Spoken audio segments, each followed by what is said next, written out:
Smallpox killed more people than every war in history combined. It toppled empires, rewrote the destiny of continents, and for thousands of years, humanity could do almost nothing to stop it. And yet we defeated it completely. Welcome to the History Vault, where we explore the moments that shape the world we live in today. In this video, we're uncovering the complete history of smallpox, from its mysterious origins to the day the virus was finally wiped out. Let's begin. Smallpox may be as old as civilization itself. The virus likely jumped from animals to humans thousands of years ago, somewhere in Africa or the Middle East. But it's in ancient Egypt that we find the first unmistakable evidence: the mummified body of Pharaoh Ramses V, covered in the familiar pitted marks of a disease. From Egypt, smallpox followed trade routes along the Nile, through the Red Sea, and across the ancient world. Before written history could even record its name, it was already killing and spreading silently. What made it so terrifying was its consistency. If you caught smallpox in the ancient world, you had about a 1 in 3 chance of dying. Those who survived were often left blind or scarred for life. Yet societies had no understanding of viruses, immunity, or even germs. Smallpox was seen as a curse, a punishment, or the work of supernatural powers. The disease didn't just affect people, it shaped cultures. Some ancient gods were associated with healing or protecting against smallpox. Rituals emerged, desperate attempts to ward off outbreaks. But none of them worked. As cities grew and people crowded together, smallpox found the perfect environment to spread. Smallpox didn't remain a local problem for long. As civilizations expanded, smallpox came along for the ride. Traders, soldiers, and refugees unknowingly carried it with them across continents. In India and China, early medical texts described a devastating illness with fever, pustules, and scarring, almost certainly smallpox. By the 6th century, it had reached Europe, spreading through the Roman Empire. As Rome declined, smallpox outbreaks became increasingly common. Medieval cities, with their cramped living conditions and poor sanitation, were perfect breeding grounds. Europe suffered repeated waves of the disease. Entire towns were emptied. Monarchs, nobles, farmers, and children. Smallpox spared no one. The disease was an equalizer in the worst possible way. Across Asia, smallpox followed the Silk Road. In Japan, it killed as much as a third of the population during its earliest epidemics. In the Middle East, outbreaks disrupted trade and military campaigns. By the end of the first millennium, smallpox had achieved what no army could, becoming a global presence, feared everywhere it appeared. In 1492, Europeans arrived in the Americas, and with them came smallpox. The indigenous peoples of the Americas had no immunity. In Europe, smallpox had been around for centuries, and many people carried some level of resistance. But in the New World, the virus encountered millions of people who had never been exposed.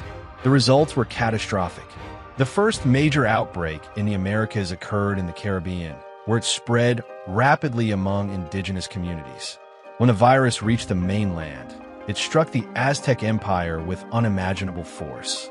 Smallpox killed leaders, weakened armies, and caused widespread social collapse.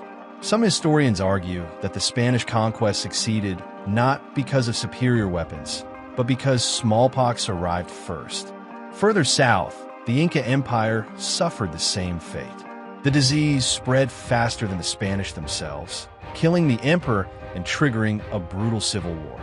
By the time European armies arrived, the empire was already destabilized. Smallpox didn't just kill, it shattered cultures, traditions, and knowledge systems. Entire cities were left abandoned. In some regions, population loss reached 80 to 90%. The demographic collapse reshaped the Americas forever and laid the foundation for European colonization. For thousands of years, smallpox was unbeatable. But in parts of Asia and Africa, healers developed an early and surprisingly effective technique: variolation. Variolation involved exposing a healthy person to a small amount of smallpox material, usually from a mild case. The method varied between cultures. In China, powdered scabs were blown into the nose. In India and the Ottoman Empire, material was inserted under the skin with a small incision. It was dangerous. About 1 to 2% of people still died. But compared to the 30% death rate of natural infection, variolation was a dramatic improvement. When the practice reached England in the early 1700s, it sparked intense debate. Some praised it as a miracle. Others condemned it as reckless or immoral. But the numbers didn't lie. Variolated individuals were far safer. By the mid-1700s, variolation had spread across Europe, the Middle East, and parts of the Americas. It was the first time humanity had taken an active role in fighting a disease, a turning point in medical history. The real breakthrough came in 1796 with English physician Edward Jenner. He noticed something strange. Milkmaids who caught a mild disease called cowpox never seemed to get smallpox. Jenner hypothesized that exposure to cowpox protected people from smallpox. To test it, he inoculated an 8-year-old boy with cowpox material. Weeks later, Jenner exposed the boy to smallpox, and he remained healthy. This was the first true vaccine in history. Jenner's idea spread rapidly. Governments began adopting vaccination programs. Some nations even made it mandatory, although this sparked protests in places like England and the United States. Still, vaccination dramatically reduced death rates and brought new hope to societies long devastated by the disease. The word vaccine comes from the Latin vacca, meaning cow. Jenner's work didn't just save lives. It launched the entire field of immunology, laying the foundation for vaccines against dozens of other diseases. During the 1800s, colonial powers carried vaccines across the globe. Sometimes this was done with good intentions. Other times, it was driven by political and military motives. But regardless, vaccination began reaching regions where smallpox had long been devastating. One major challenge was transporting the vaccine. Refrigeration didn't exist, so officials used arm-to-arm vaccination, passing the virus from one person to another in a living chain. Ethical by today's standards? Absolutely not. Effective? Surprisingly, yes. Throughout the 19th century, outbreaks continued, but their severity gradually decreased. Industrial cities in Europe and North America often had mandatory vaccination laws. Posters, pamphlets, and public campaigns encouraged or pressured people to get vaccinated. Still, not everyone trusted the vaccine. Anti-vaccination movements were already growing, fueled by fear, misinformation, and mistrust of government. But despite pushback, the vaccine had an enormous impact, preventing millions of deaths.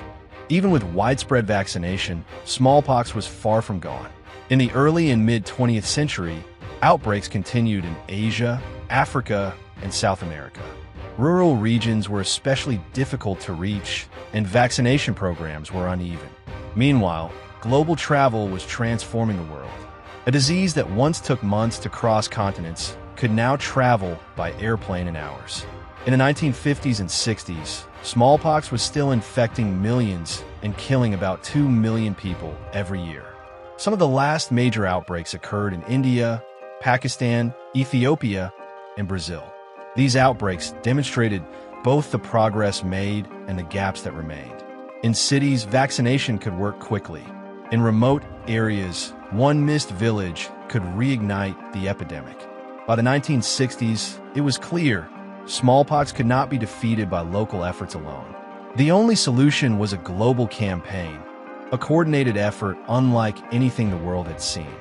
In 1967, the World Health Organization launched the most ambitious public health project in history, the Global Smallpox Eradication Campaign.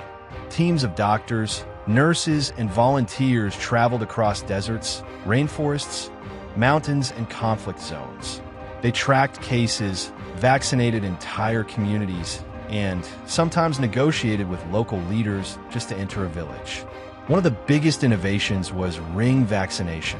Instead of trying to vaccinate every person, workers identified each case of smallpox and created a protective ring around it by vaccinating everyone nearby.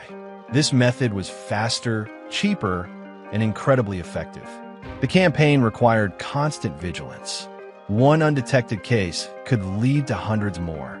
Workers followed rumors, investigated fevers, and documented every suspected outbreak. Year after year, the virus had fewer and fewer places to hide. By the mid-1970s, smallpox remained endemic in only a handful of countries. Humanity was finally closing in. In October 1977, a hospital worker in Somalia named Ali Malin contracted smallpox while helping transport infected patients. He became the last person in history to catch the disease naturally. Unlike millions before him, Ali survived. Behind the scenes, the eradication campaign continued for 2 more years, searching every region to ensure there were no hidden cases. Then, on May 8, 1980, the World Health Organization announced that smallpox had been eradicated worldwide. It was the first, and so far, the only, human disease ever completely eliminated.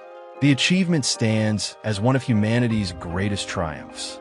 No more children would die from smallpox. No more families would endure outbreaks. A disease that had terrorized humanity for millennia was finally gone. Even though smallpox is gone from the natural world, the virus still exists, locked away in 2 secure laboratories, one in the United States and one in Russia.